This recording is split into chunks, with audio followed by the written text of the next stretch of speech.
اور یہ جو عمران خان کو تحریک انصاف پہ پابندی لگانے کی یا پھر اسے بین کرنے کی جو کوشش کی جا رہی ہے، یہ بھی ان ہی کوششوں میں سے ایک کوشش ہوگی جو کامیاب بھی نہیں ہوگی، لیکن یہ واپس انہی کے گلے پڑے گی، کیونکہ ان کی نیتیں صاف نہیں۔ اور پاکستان کے اندر صرف اور صرف چند ایسے لوگ ہیں مقتدر حلقے سے جن کا تعلق ہے، چاہے وہ قاضی ہوں، عدالت سے ہوں، بیوروکریسی سے ہوں، اسٹیبلشمنٹ سے ہوں، یا پارلیمنٹ سے ہوں، میڈیا سے ہوں، صحافی ہوں، ان کو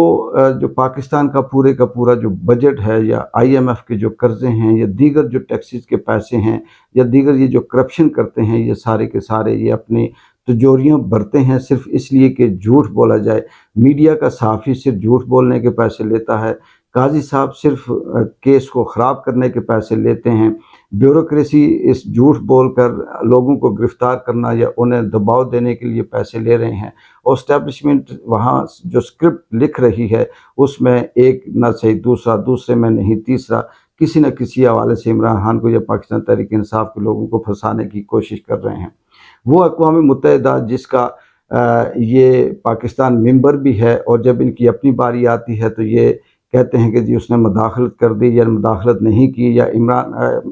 امریکہ کے بغیر ہم رہ نہیں سکتے۔ یہی خواجہ یا یہی جو فارم 47 کا جتنا 172 سیاسی جماعتوں کا جو اتحاد ہے، چاہے اس میں پیپلز پارٹی ہے، نون لیگ ہے، JUI ہے، یا دوسری کوئی اسلامی جماعت ہے، دوسری جو بھی جماعتیں ہیں، یہ کہیں نہ کہیں ان کی خاموشی یا رضامندی اس میں شامل رہی کہ عمران خان اکیلا ہے، اور عمران خان نے جو امریکہ کے حوالے سے ایبسلیوٹلی ناٹ کہا یا پھر ان کی بات نہیں مانی، تو یہ اس نے بہت بڑی نافرمانی کر دی۔ اگر اس کے بدلے میں یہ اللہ کے آگے انکار کر دیتا تو شاید یہ سزا نہ ہوتی جو عمران خان نے امریکہ کے آگے انکار کیا، تو اور یہ پاکستان کا جو مقتدر حلقہ ہے یہ سزا دے رہا ہے۔ لیکن اب یہ خود ہی اسی اسکرپٹ کے اوپر چل رہے ہیں، اور اب یہ کہہ رہے ہیں کہ جن کا یہ وینٹیلیٹر تھا، جن کا یہ امریکہ کے حوالے سے یہ کہتے تھے کہ اس کے بغیر ہم سانس نہیں لے سکتے، جب اس نے حق و سچ کی بات کی تو یہ کہتے ہیں کہ وہ مداخلت کر رہا ہے، اور وہ کس طرح سے ہماری یہ خودداری اور خود مختاری کے اوپر بات کر رہا ہے۔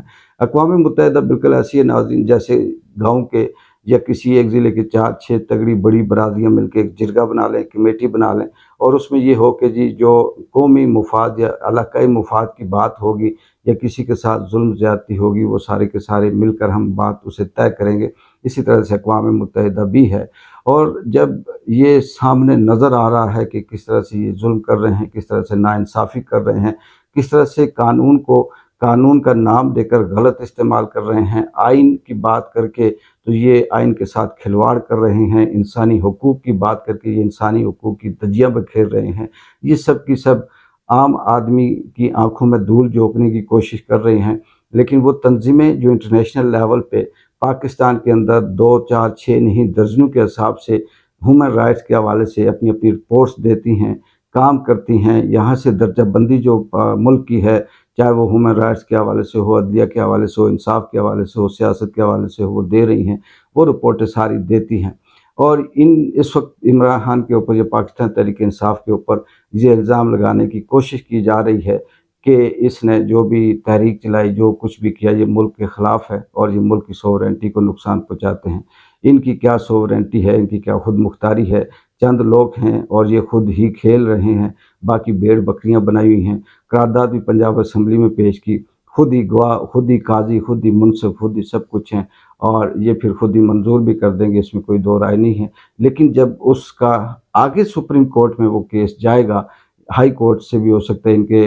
حق میں بات آ جائے، لیکن جب وہ سپریم کورٹ میں جائے گا اور جیسے جیسے وقت گزرتا جائے گا تو یہ اور اپنے منہ کے ساتھ جو رئی سے کسر ہے کالک ملنے کی وہ ملیں گے، اور یہ مزید ننگے ہوں گے۔ ان کا اب وہ وقت اتنا نہیں رہا، کیونکہ